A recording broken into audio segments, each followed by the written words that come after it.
Hello, I'm Ian Bangeli and I hail from Bonnie, Scotland, and I am the chef director of a very fine dining restaurant here in Riyadh, and I would like to share with you a day in the life of a rock and roll chef in Saudi Arabia. Thank you, come with me.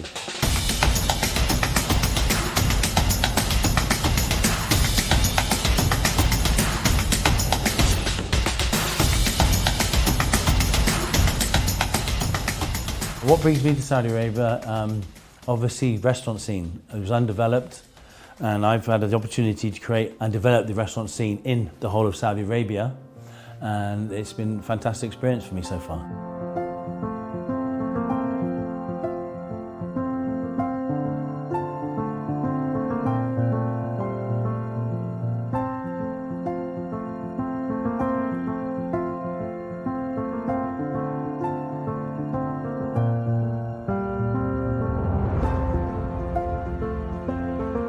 My first impression when I arrived at King Khalid International Airport was the heat, obviously. I've lived in places like Hong Kong, Shanghai, Vietnam, China, Japan, and there it's been humid, but the heat is what hit me first of all.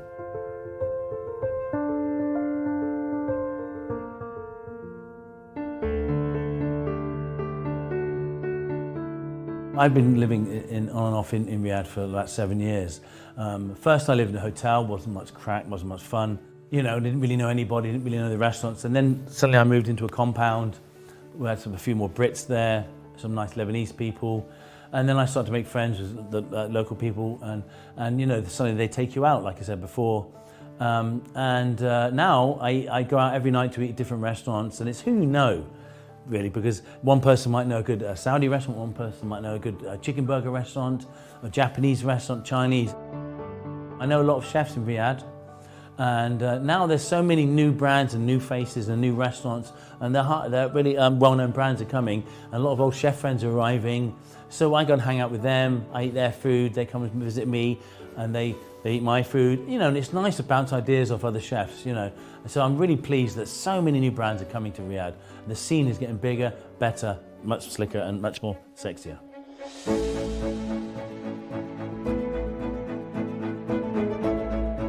The wider your circle of friends, the wider choice of restaurants you're going to go to. In my opinion, the way to adapt to Saudi Arabia or any country is to get to know the local people really well and get them to take you around and show you all the local the delicacies and the best restaurants, and where the locals eat, that's where you should eat, and then let them take care of you so you really immerse yourself in the culture.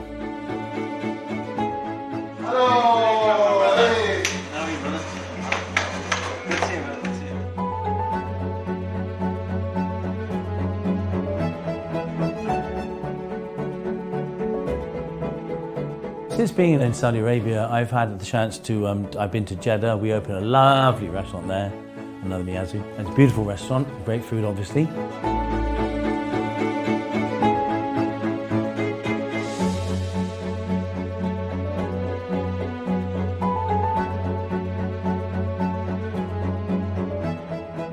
The most important thing that keeps me motivated is the people. When you see a chef, he comes into your kitchen, a bit lost, you train him, you give him a skill, you give them some self-respect, you know, and they go away, and then you see them, they're now a head chef, and they call you up and they say, chef, and you say, what is it? Say, chef, I want to say something. Say, what is it? Talk. So they say, thank you so much for what you did to me, chef. That's the best thing about it. That's when you make a difference in someone's life and they thank you for it. It's worth $1 million.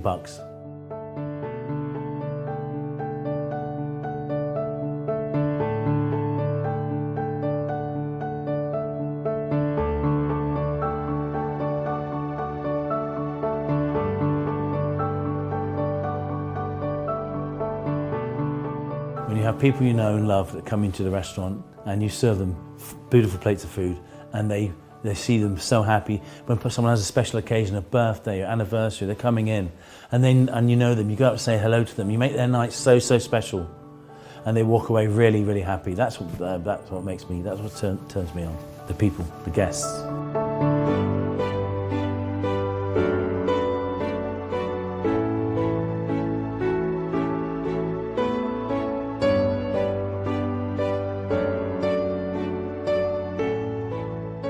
It's been a great experience so far so good, touch wood. So let's talk about my day. Today I had about 15 espressos, and that's all I need. I do love a good coffee in the morning. I think every chef does. Rian, can I get a coffee, please? And then it depends what's going on in the day. If it's a hectic day, stressful day, we're drinking coffee all day. So I arrived at work. First thing we do, what I like to do is to go and say hello to the senior chefs, make sure they're all right. But I always check the schedule to make sure no one's pulling a sickie or, not turned up. So I check them, it's very important. And then I go and say hello to the guys on the sections. Say good morning, check that they're okay. Then we go and we do our briefing. I'm trying to motivate the staff, give them a bit of energy, because they can be working 12-hour day, so it's not easy in the kitchen, as I think we all know that. Morning, guys. Good morning. In my kitchen, I think it's really important that everybody gets along, and we are trying to blend the characters together. And, I think it's, you get more out of the staff. Everybody's away from home, so it's difficult as it is. And, I want to give them a future. So my commis chefs are the chef de parties of the future. My chef de parties are the sous chefs of the future. So every next restaurant we open, which is going to be Robata, I want these guys to get the promotion. I don't hire from outside. I promote from within. And I take care of them. They call me lots of things, but they call me Big Daddy. I mean, I'm not big, but maybe like a daddy figure, right? And I'll be honest with you, right? Jason's been with me 25 years. Barry's been with me 8 years. All the chefs have been with me 7 years, and they take good care of me, and I take good care of them. So we give information to the staff and let them know what's going on. If there's any problems, we'll pat them on the back if it's been a good service the night before. And because we've got so many different cultures, we have different ways of ending the briefing. And sometimes when Sadiq gets up and he has a dance and a sing-along and gets the staff to get the energy flowing, and get them all in a good mood for the day ahead. And they enjoy it. They enjoy a bit of fun, I mean, we're not one of those strict, harsh kitchens where you just put it on people all the time. You want everybody to be happy. I think happy guys, happy food. Thank you, Ryan. Yep. All right, and remember, consistency is the key. You understand? Yes, sir. Okay, Sadiq, please, come here. Yes, sir. Let's go. 1, 2, 3, go.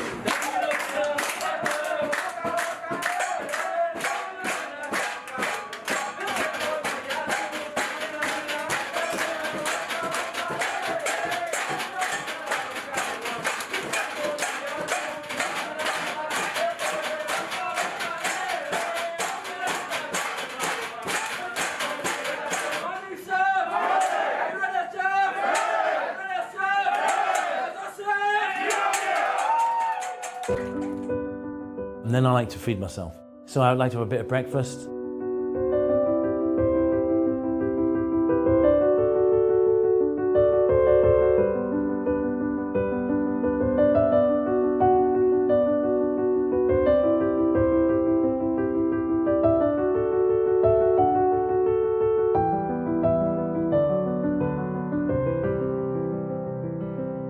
Let's talk about dumplings. One of my favourite things to eat. See, the thing is with dumplings, right?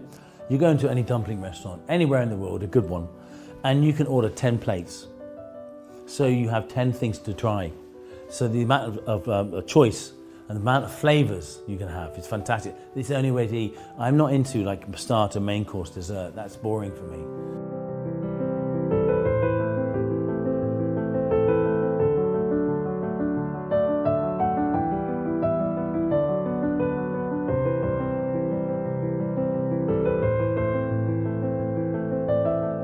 We're going to talk about food in Saudi Arabia.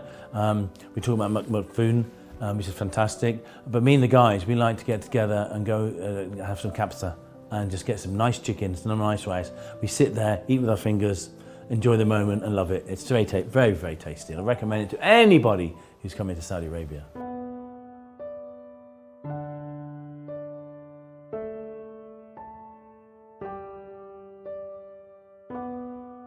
When I was younger, we grew up in Scotland for a little bit when I was young, and we used to go camping in the mountains. And very, very cold, as you can imagine. And it's kind of similar in the desert. It does get a bit cold, but you've got the big fire going. And I had makfoon, the lamb in the hole. We ate that all night, and it was just eating, talking, and hanging out with people, and a bit of quad biking. So I quite enjoy being in the outdoors, a bit of a caveman, really. I've also been in the desert camping, as you guys say, camping, and that was great fun. Yeah, that was great fun. Really enjoyed that quad biking, going to camels and stuff, I've traveled a little bit. We're just doing a pop-up in Alula at the moment, So I probably pop up there and and take care of the guys and see what's happening over there. If we're going to talk about my dogs, let's talk about the fact that you can buy a dog, fantastic. But if I got sent this picture of these 5 dogs in the desert, in this little makeshift like a box, and my heart melted. And so I rescued them all.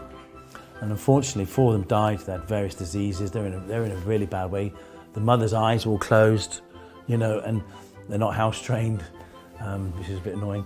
But now one of them survived, and the mother is healthier, and I love them to bits. I love dogs anyway. I think it's really important. If you're going to get a dog, rescue a dog. Don't buy it. When I get the time off, a very small amount of time, because as chefs, we're always working because we love what we do. I like to go for a little walk, just to clear your head, get out of the kitchen. So I got a friend called Filippo. He works at Gicchetti's, and he's a top chef too, right? And it's really nice to go and sit down with him and bounce ideas off, have a moan about things, just get it out your system, right? And he goes for the same stuff I do, but it's an Italian way, which is probably a bit more emotional, really, And so we get to sit down, we bond, and we just get to, chew the fat, really. And I think it's really important to get out of the kitchen, clear your head, because after a really busy service, it can be quite stressful, and you're quite anxious, and it's quite riled up. So it's really important to go and get some fresh air, come back, be motivated.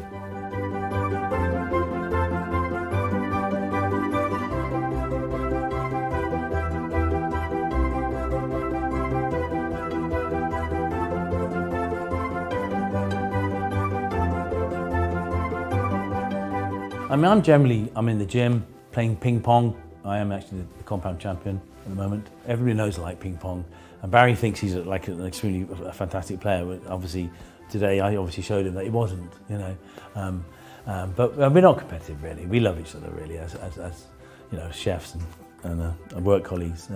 But I do love a good game of ping pong. Barry's an expert in badminton, an expert in tennis, apparently an expert in squash, but he's rubbish at ping pong.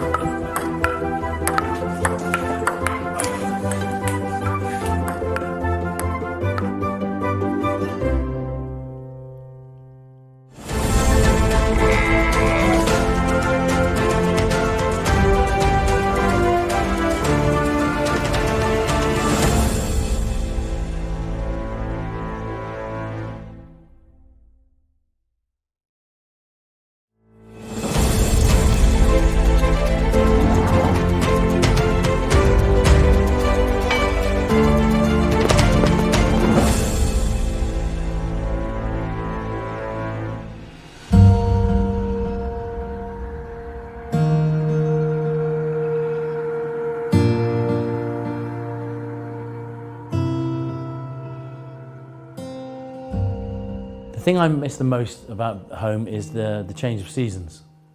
You come through the winter, you get snow, it's cold, you're at home, you've got the fire burning, dog on your lap, a nice big roast beef, and then you go into spring, you smell the change of the season, spring, the snow's melting, the sun's coming out, and then you get summer, all 5 days of it in England, or in Scotland, maybe 2 days. And then you come to autumn, you smell it, the leaves are falling off the trees, you walk around, the wind's blowing, it's great fun. And then you got winter again, I miss the seasons. If there's anything I would miss if I ever left Saudi Arabia, I don't think I will. I think I'll always be part of Saudi Arabia, coming back here, is the sunshine. If I was going to tell anything to my friends and family back home, I'd say there's a lot going on here. There's a lot here to see. The sea in Jeddah, the rocks in Alula, the desert, and you go up north, the greenery, you go swim with the dolphins. There's a lot of stuff you can do here. So lots to explore. So I'd recommend, come over, get a tourist visa, come on over.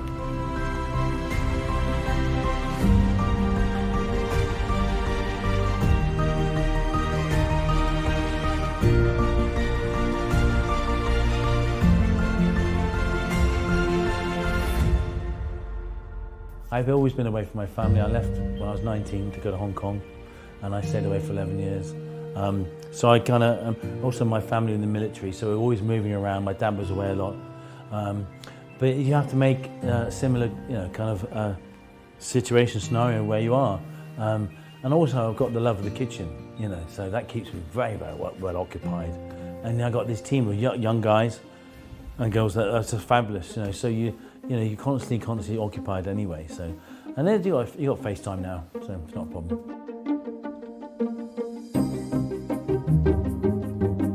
When I was very, very young, I moved to New York, and I was doing a stage, what we call a stage, which is we work for free.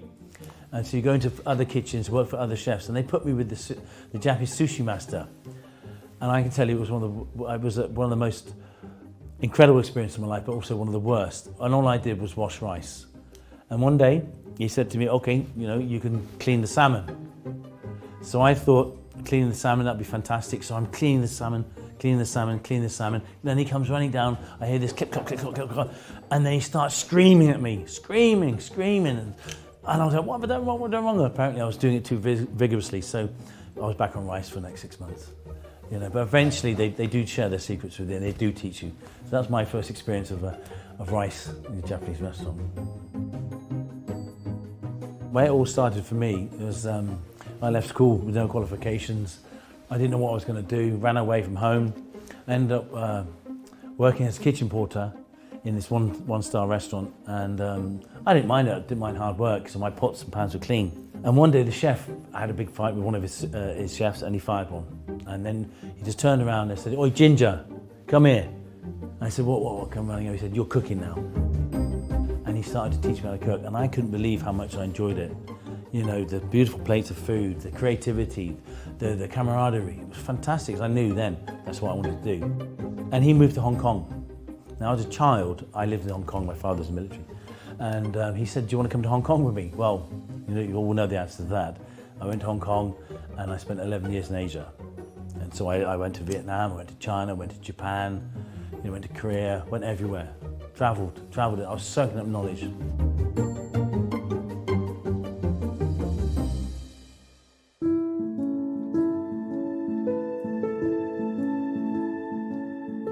My experience socialising in Saudi Arabia, I mean, for me it's all about the work really.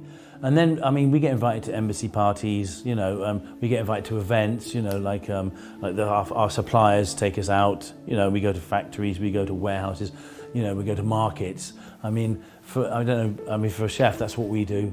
We get to go to, we went to a big event in the desert, it's quite a lot of dancing and, socialising and mixing with people.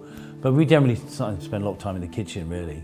So I mean, obviously you have to pick up a few choice words in Arabic. So alhamdulillah, shukran, alator. You pick up with these Uber drivers. You pick up choice words. Another thing that impressed me was the way the Saudi government gave money to our businesses to keep us afloat. What government in the world would do that, right? So they were very well organised, and their restrictions were well thought out and very fair. So I mean, I was quite thankful to actually be in Saudi Arabia when the pandemic was going on, because I was seeing what happens in the UK and other countries. It was a big shambles, but it wasn't here. So my most unique experience in Saudi Arabia was we got the opportunity to go to the King's Palace and cook for the King. Now that was an experience I'll never ever forget. I mean, it had its good things and bad things. The security was tight, the food doctors going around, but it was a privilege and honour to cook for the King. And and we had to change palaces, and it was a very, very long day, but a very, very satisfying day. And I'll do it again tomorrow. We were lucky enough to do an event at Formula E in Al Diriyah, right? So that's the old town, and it's fantastic to look at, to see. And we worked, I think, 22-hour shifts in the pouring rain in a pop-up makeshift kitchen. I mean, that's what makes my job so exciting, because you never know what's going to be happening next. I mean, we got told 2 weeks before, and then 2 weeks later we're in this kitchen serving the royal family. Fabulous.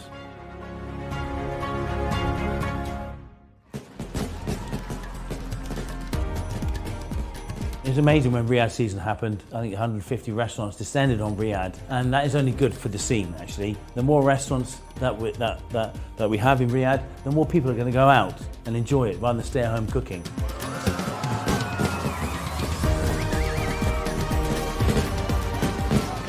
We did the Riyadh season a year ago, And I bumped into an old friend of mine, Shane Osborne, 2 Michelin star chef. I was walking into Riyadh and there he was. I hadn't seen him in 8 years. So that was a lovely surprise. It's all about meeting people.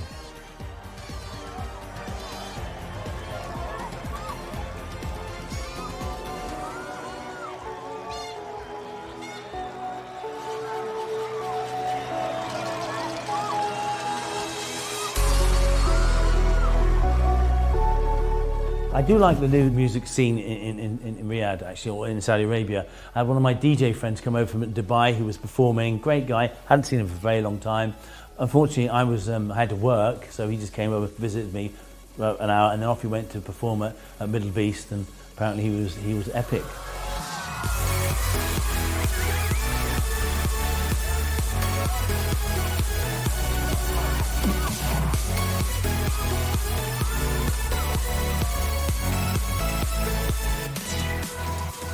The most important thing I've learned in Saudi Arabia is patience. You know, getting food in takes time. You know, building takes time. You know, so just be patient. And then let it go with the flow. You know, and it will happen.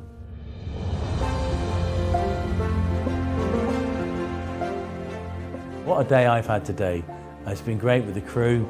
Everything's been fabulous. It was great to feed you guys. Yeah, it's been a wonderful day. And my experience in Saudi Arabia, share it with people. This is the most important thing. Share what's going on in my life, how much we love Saudi, how much we love being here, how much we love contributing to this restaurant scene here in Saudi Arabia. A message to my family? Yes, of course. Hi guys, I miss you and I'll be home soon. Love you all.